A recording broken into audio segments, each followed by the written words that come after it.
Science is everywhere.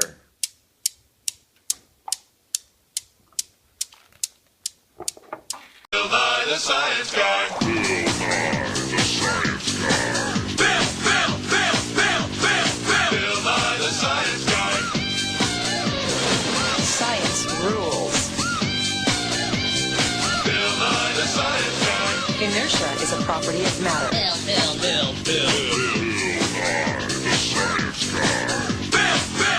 T minus 7 seconds.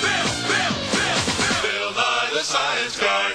Today, we're going to be teaching you about the history of science education in the United States.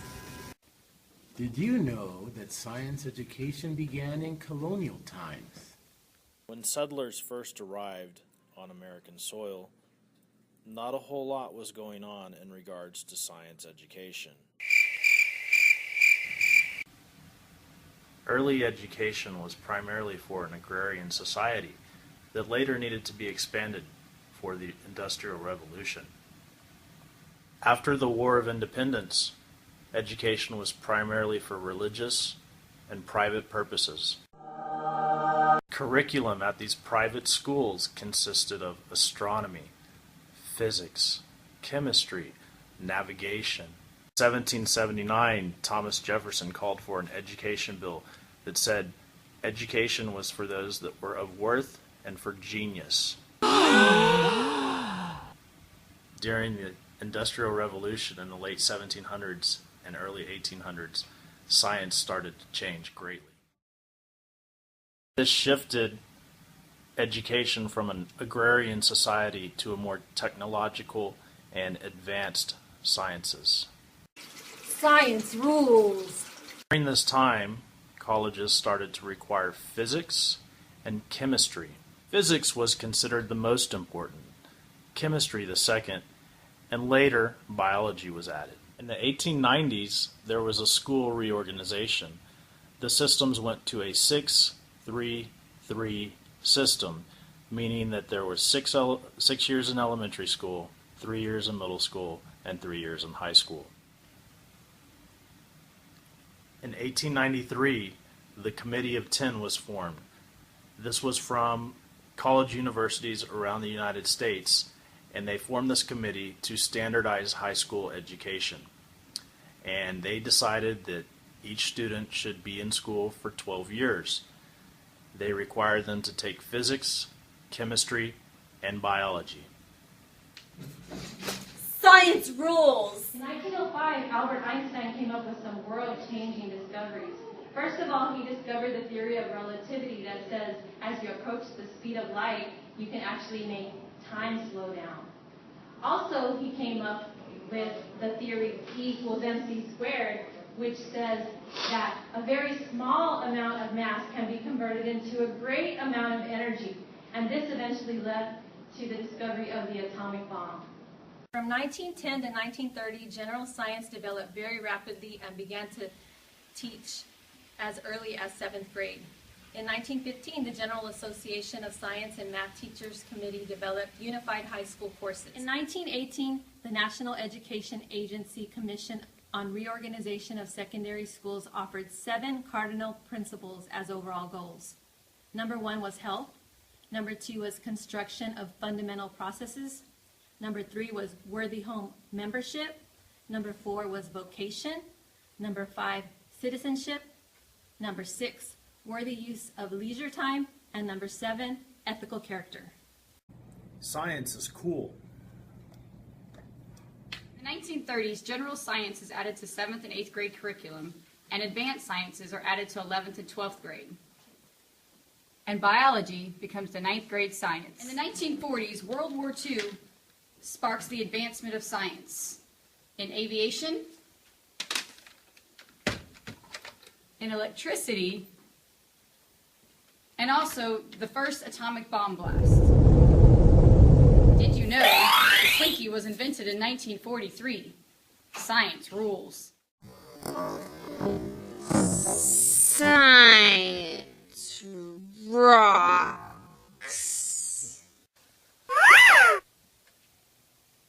Until the 1950s, school curriculum had traditionally been set by individual school systems in response to the perceived needs of local communities. States had little capacity to create comprehensive curriculum materials on their own.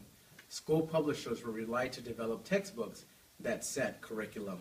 Science courses provided information on new technology as opposed to the scientific inquiry itself, and such technological marvels as electrical appliances, internal combustion, engines, energy, space travel, and telephones became the content focus of much of science instruction. By 1954, summer institutes to upgrade scientific knowledge for high school teachers were established, and the first federal grant to develop a new science curriculum was awarded in 1956. Science rules. Good evening, ladies and gentlemen. Tonight we bring you a very important news bulletin. The time now is 1955, known as the golden age in the science years. They say it's a time for revolution. Say you want a revolution, well, you know. During this golden age, it's amazing because student population increases, enrollment in school increases, science is just everywhere.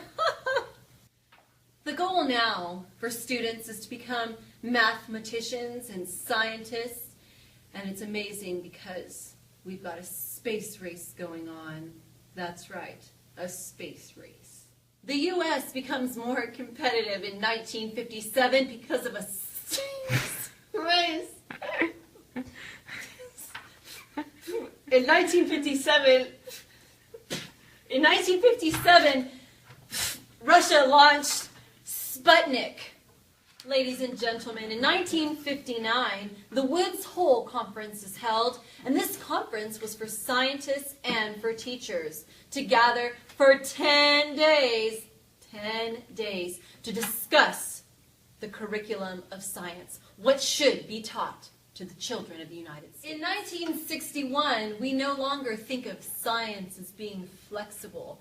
The curriculum has been established. We now have 8 new guidelines that schools must follow from the ISCS. Don't ask me what that stands for.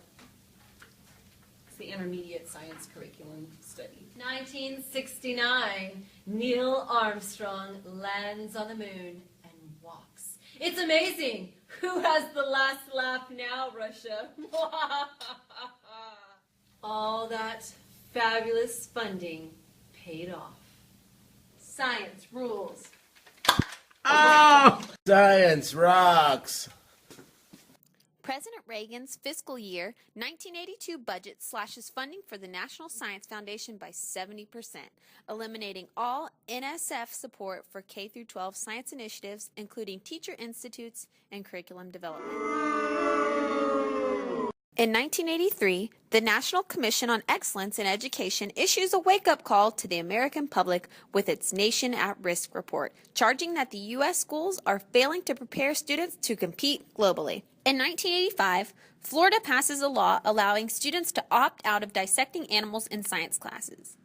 14 more states have since passed similar laws. The Science Education for Public Understanding program starts developing hands-on, inquiry-based curricula that explores societal issues like food safety and water pollution to make science more engaging. In 1990, the Physics First movement begins to grow, as teachers and scientists push to teach physics rather than biology in 9th grade to allow more advanced study of biology and chemistry in subsequent years. In 1996, the National Research Council produces the National Science Standards, a set of goals for teaching, student knowledge, and assessment. The No Child Left Behind Act takes the focus off of science education as teachers scramble to boost their scores on math tests and reading tests. The National Academy's report, Rising Above the Gathering Storm, argues that strengthening science and math education is essential if the U.S. is to remain prosperous in the 21st century. Congress responds to the National Academy's report with the America Competes Act, which authorizes funding for a variety of new programs to improve K-12 science and math education. However, many of the programs go unfunded in whole or in part. In 2013, we see the Next Generation Science Standards. The National Research Council, the National Science Teachers Association, the American Association for the Advancement of Science, and the Achieve are working together to rewrite science standards and curriculum in the United States. Heads up for House Bill 5. Along with new graduation requirements, students will have the option of graduating with a STEM endorsement. The history of science rules. Science!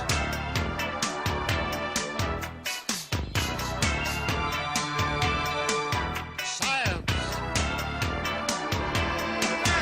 The No Child Left Behind Act takes the focus off of science.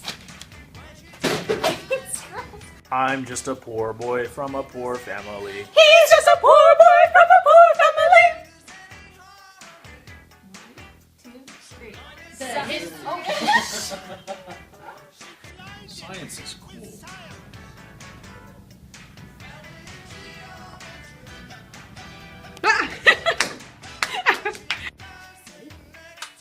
Science rules. It's science rules.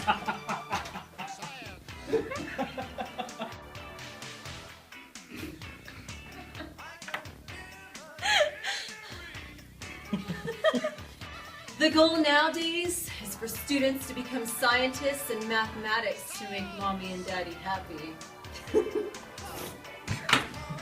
It was a fabulous year for I can't hold on, stop.